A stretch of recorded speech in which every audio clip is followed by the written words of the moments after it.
Hello everyone. My name is Anjani Kumar Khetan. I am based out of Bangalore. And in this video, we will conclude our deliberation on the targeted improvements which are on the anvil with respect to the accounting treatment for levies. And today, we will talk specifically about the threshold-based obligations. What are the changes which are proposed under the targeted improvements? So as part of the previous videos, we have already seen what is wrong with the current guidance when it comes to accounting for threshold-based levies. If you have not gone through the previous series of videos, I encourage you to go through the video series, which you can see here in the QR code. If you scan for it, you will get the entire video series. So what is the issue? Since we have already gone through the current accounting for threshold-based levies under IFRIC 21 and Appendix C to Ind AS 37, you will realize that the way the current accounting is, that in some situations, an entity which has such threshold-based obligations, it is required to transfer an economic resource only in situations where a measure of activity in a period exceeds the particular threshold beyond which the levy gets triggered. Now, under current guidance in IFRIC 21 and Appendix C to Ind AS 37, an entity is required to recognize such periodic levies which is based on meeting certain thresholds at a single point in time when that threshold is actually reached. And we have seen that in earlier video as well. And for just to bring the continuity, just now on this slide, I will bring in one of such case studies which we have already looked at. So this requirement which is currently there in IFRIC 21, that results in entity recognizing such periodic levies as expense only at a single point in time, which is late in the later part of the timelines, okay, of when those liabilities or the obligation gets triggered. Now, this led to the stakeholders raising concerns around the usefulness of the information. Now, I have just for simplicity and bring continuity, I have brought in this case study, which we have already discussed in an earlier video. But what is the main outcome is that in the current IFRIC 21 and Appendix C, the requirement is that such threshold-based levies get triggered and recognized at a single point in time. So, to address this problem, what is the proposed amendment seek to address? Let us see in the next slide what the new amendment, which is on the anvil, how it will seek to address this issue. So, how the issue is sought to be addressed? Let us see this. So, the requirement of the three tests which we saw, these obligation tests, transfer test, and past event test, even those are also applied in terms of the proposed amendments for threshold-based levies. If you have not gone through these, again, I would encourage to go through the playlist, which is the barcode is given here, because unless you understand these three tests, it will be not feasible for you to understand and appreciate what the proposed amendments are. Presuming, however, that you have already gone through this playlist and you understand these three tests. So, what clarification is provided under the proposed amendments? So, under the proposed amendment, a proposed obligation with respect to such threshold-based levies would actually accumulate as the entity carries out its activity, which is linked to the threshold. So, for example, if the threshold is, let's say, 50,000 metric ton of production. Now, as you start producing at each point in time, your obligation gets accumulated and you don't wait until you actually breach the threshold of 50,000 metric ton production in my case. So that's what it says, that a present obligation would accumulate as the entity carries out its activity, which is linked to the threshold that it is expected to exceed at the end of the compliance period. So in the example, if the threshold is 50,000 and this is the period which we are looking at, you expect that you will breach this threshold in this period, then the proposed amendment says that you are actually accumulating your obligation as you carry on your activity. You don't wait until you breach the threshold. This will be in departure from the current guidance under IFRIC 21. So, consider a scenario where an entity is required to pay a certain penalty if its greenhouse gas emissions, say for example CO2, exceeds a particular specified threshold under a particular assessment period, or let's say a year. So, as per the proposed amendment, in relation to such emission obligations, a present obligation would arise. Present obligation means this, under this. When we say this present obligation is a sum total of these three tests. So what the proposed amendment clarifies, that in scenario like this, where you have the obligation to pay penalty for excessive greenhouse gas emission, your present obligation condition will be arising as the entity start emitting pollutants, start emitting CO2, which are expected to exceed the threshold for the compliance period. Provided, of course, these two, provided, of course, if you see here, provided, of course, assuming that these two conditions are also met, that means outflow of resources is probable and the amount can be estimated reliably, then in that case, even for such greenhouse gas emissions related, you will start baking in the provision. That means if the threshold is breached here, but as you start emitting CO2, you will start accumulating and creating provision. You will not wait until the threshold is reached under the proposed amendment. Of course, assuming that these two conditions are also met. So this is the current the guidance which is proposed under the amendment. So the proposed amendment therefore clarifies that the action which satisfies the past event condition, which is this third test, past event condition, is all activity, whatever the entire activity that contributes to the total activity. Now your total activity during the period is this.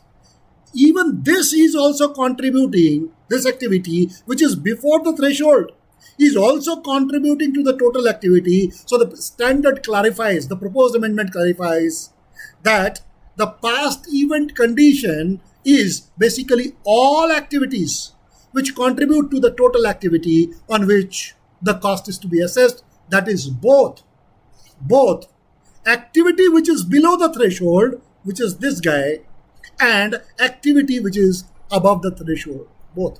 So both basically contribute to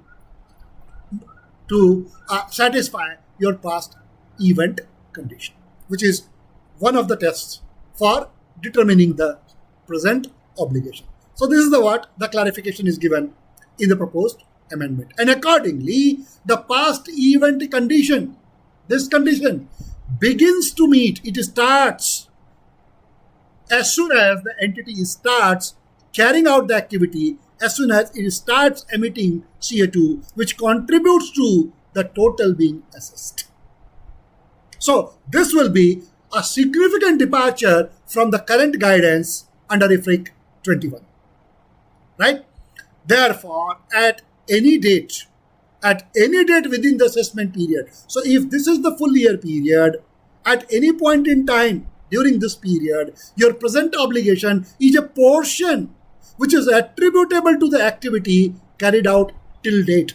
So for example, if you are expecting a total, emission of, let us say 100, as an example, I'm just telling, the unit of measurement might be different, and this is the 10 to the overall 10 over 100, then 10 divided by 100, 10% is the proportion which will be attributable to this period. And therefore, you will be able to recognize provision to the extent of that 10%, provided these two attributes these two conditions, criteria are also met. Let us also see on the next slide as a continuation of what this tells about. So, if you look at what it all means. So, considering the new proposed guidance, an entity would require some of the provisions, for example, those which are based on threshold, okay, the levies, threshold-based levies. For such threshold-based levies, a company will now be required to provide for earlier and progressively. So, under the current guidance, this is what is happening in the current IFRIC 21. So, if this is your threshold, what the current standard tells you, if you read these two charts collectively, though you are contributing to the CO2 emission, but until you breach the threshold at this point in time, you do not recognize provision. That's what, up till this point in time, no expense, no provision is required under the current requirement in IFRIC 21 and Appendix C to Ind AS 37. But this will undergo a change. This will no longer be the case go forward. What will happen?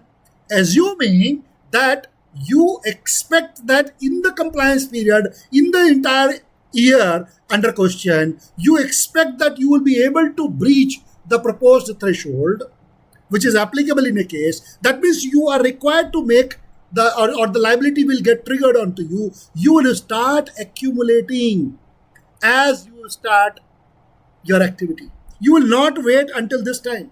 That means you will have progressively, you will continue to make provision as you start operating.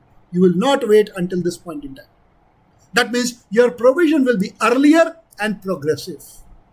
In this period, you will recognize provision related to these threshold-based levies once the proposed amendments are implemented. So, what is the bottom line is that the proposed amendment, therefore, it shifts the focus from threshold being exceeded. Currently, the focus is this should get exceeded. This will go. So, it will move away from the focus of threshold being exceeded to the new focus would be the activity that the threshold is linked to, which is the production or the emission of the CO2 gases or the greenhouse gases. So shifting from exceeding the threshold to emitting pollutants. As you start polluting or emitting the greenhouse gases, that is the time when you start recognizing provision for such levies as well. So what is the impact? The impact is that after the amendment, the management will need to make new judgment and estimates. What is that? First, the key judgment is whether you will actually be breaching the threshold. That's the first estimate. If and only if you are breaching the threshold, then only you will start progressively recognizing. But because in the example which I gave, the penalty gets triggered when and only when a particular threshold is breached. So if the management believes that the threshold itself is not going to be breached, then there is no question of making the provision. But so the management will need to make this new judgment and estimate whether the threshold would be breached in a particular period. And the management will, throughout the reporting period, they need to make this judgment, including whether a threshold will be exceeded or not. Let us illustrate this with the help of a case study in the next couple of slides. So let's say consider a scenario wherein on 1st January 20X0, a manufacturer entity publicly states its commitments to gradually reduce its annual greenhouse gas emission by at least 60% by 20X9. By this time, you are in 1st January 20X0. So in 9 years' time, you expect that you will reduce your GHG gas emission by 60%. And to offset, and beyond this period, to offset the remaining annual emissions in 20X9 and in later years by buying carbon credits and retiring those carbon credits from the carbon market. So you are making a assertion here that you will reduce your emission by 60%, and the balance emission is what you will offset by buying the carbon credits, the carbon credits from the carbon markets. That is what the assertion you are making as on 1st of January 20x0. Now, to support its statement, the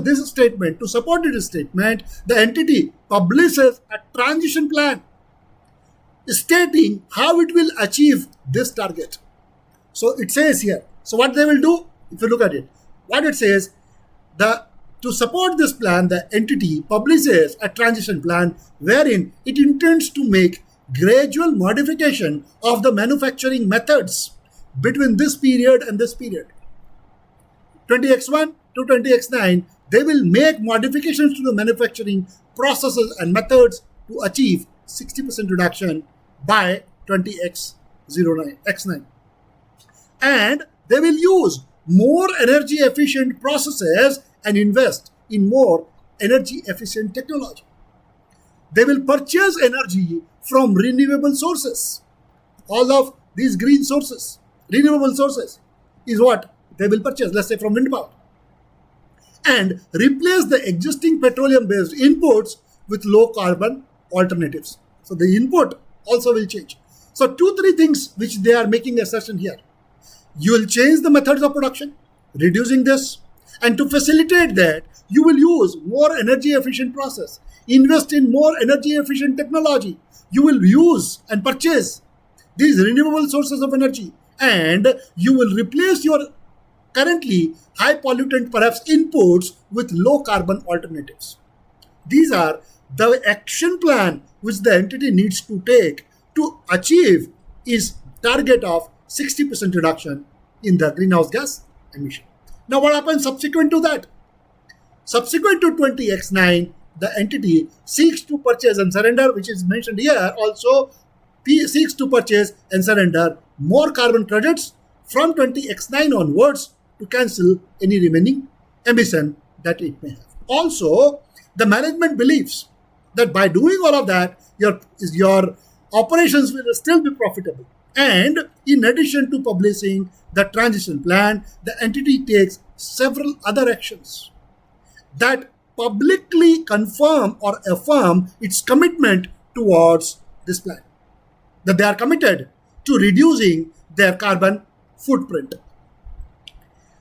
Now, after considering all of these, including the assertions which the company has made, after considering all the facts and circumstances of entities' commitments, the management is of the view that the statement which the entity has made in public domain has created a valid expectations in society at large, in the eyes of the public, that the entity will fulfill its commitments towards reducing its carbon footprint. And hence, the entity has no practical ability to avoid doing so. This is what management has already concluded by looking at all the facts and circumstances applicable in this case. Now the question is, you are here, you intend to reduce it in 9 years' time. This is your first annual period, December 20x0. This is a 1 year period. Of course, this timeline is not on a scale. So therefore, your year ends at 31st of December 20x0. Question is this: when entity is preparing the financial statement for year ended December 20x0, wherein there is 9 more years to go before its committed reduction of 60% is yet to be achieved in future, whether the entity is required to make provision at this point in time. So as on 31st of December 20x0, when it is making the financial statement, whether at this point in time, which is the current year, given all of these, should the entity make any provision for such climate-related commitments and the assertion which they have made for reduction of its greenhouse gas emissions? Let us see the solution on the next slide, that considering how the amendments are proposed, how it will lead to the conclusion. So we will continue to use this particular chart, all of these three tests. This creates the present obligation. So we will use this chart and determine whether in this case these tests are met or not. So first one is obligation test. Now we are referring to here, that is December 20X0.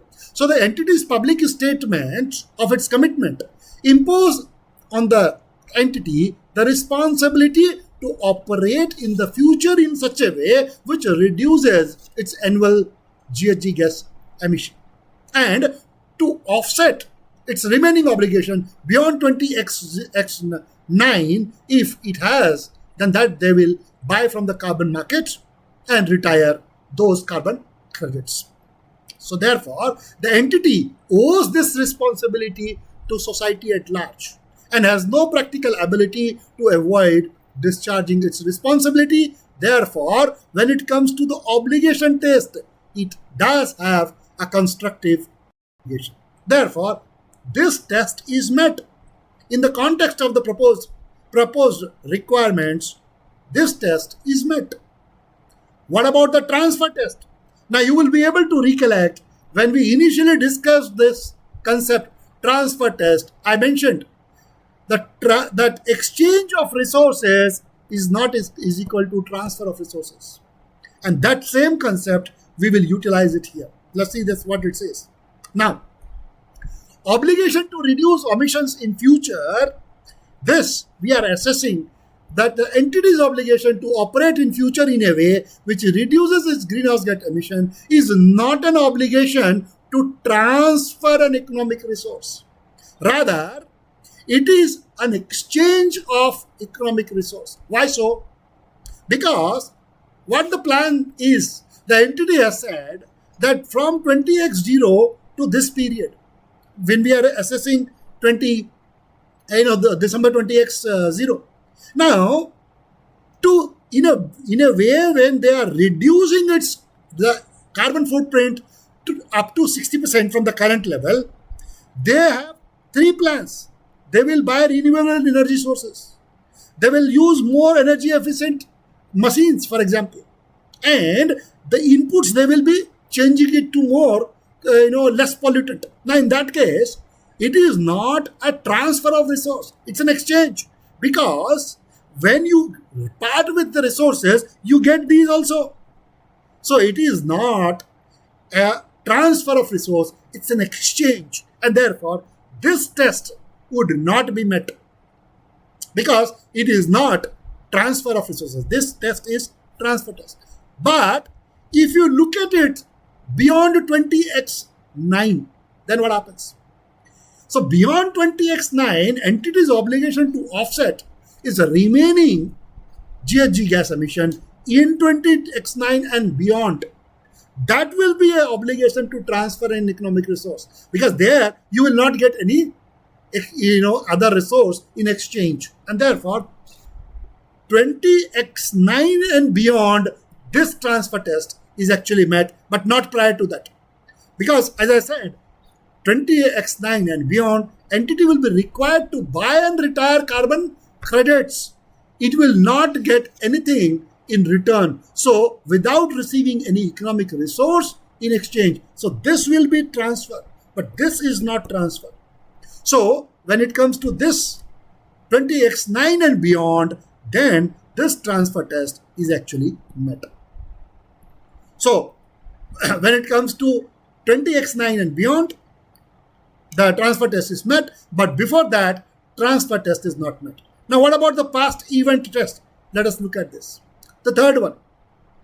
Now, the entity has not yet taken any action, that means emitting GHG gases in 20X9 or later year. That requires you to basically buy carbon credit from the market and retire it. So therefore, the entity has not yet taken action as at December 20X0 that may require the entity to buy and retire carbon credits. Because up till 20X9 December, they are only doing three things. They are not required to buy carbon credits. And that otherwise, therefore, in this case, the past event test will also not be met.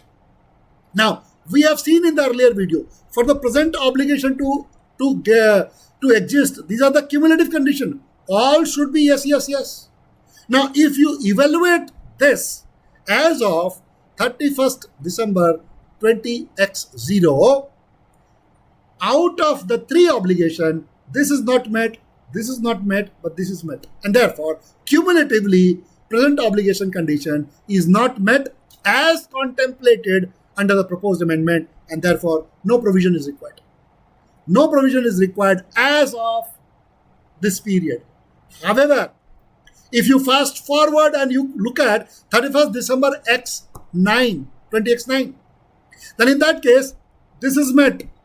This is met. And at that time, probably this will also be met. And therefore, at that time, you will certainly be required to make provision beyond 20x9 if you still have remaining obligations, which you will buy from the carbon market by way of the carbon credits and retire your obligations. That's how you have to understand the requirements of the current of the proposed amendments. So therefore, as I said, it is worth noting that if the entity emits GHG gases in 20x9 and beyond, in these cases, in this period, it will incur a present obligation. This obligation will get triggered to offset the emissions which they have done, because they have already mentioned in this period, any remaining the obligation is something which they will buy from the carbon markets and will retire. And therefore, at any time, if the entity has not settled the present obligation and it's probable that it will have to transfer the economic resource, therefore the entity will require, in this period, the entity will be required to make provision equal to the best estimate of the expenditure required to settle the obligation. But as at 31st December 20x0, at this point in time, although the entity does not recognize, we have seen that in the last slide, that out of these obligations, this is met, this is not met, and this is not met.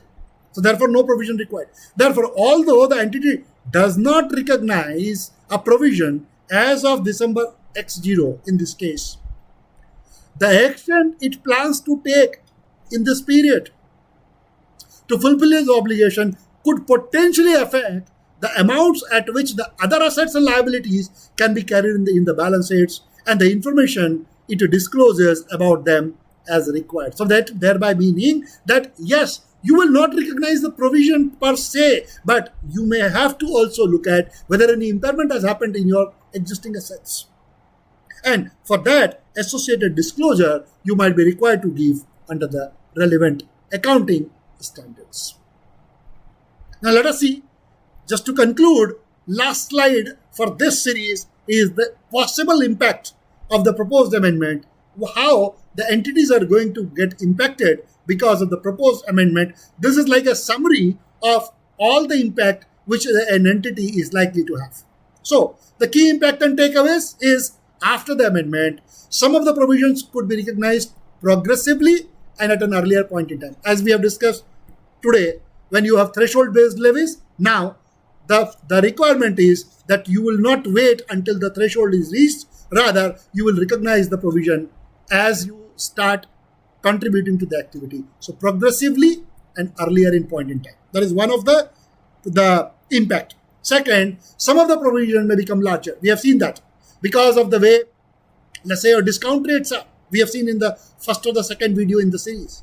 If the discount rate is going to change, and because of which you may have larger provisions to be recorded in absolute terms because of the change in the discount rate. Then new judgments will be required.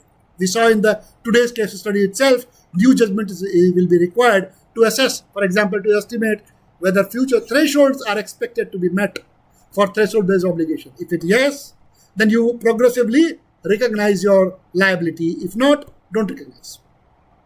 So this is one of those impact which entities may have. Secondly, the impact of the proposal would depend upon, obviously, the nature of the entity's obligations, like the one which we saw, let's say climate-related or GHG gas emission-related obligation and its accounting policies. And the amendment, as I already mentioned in the earlier video, it will replace IFRIC 21. This one will be withdrawn. This will no longer be there on the IFRS standards, and correspondingly, once India also adopts these amendments, even Appendix C to Ind AS 37 will also go.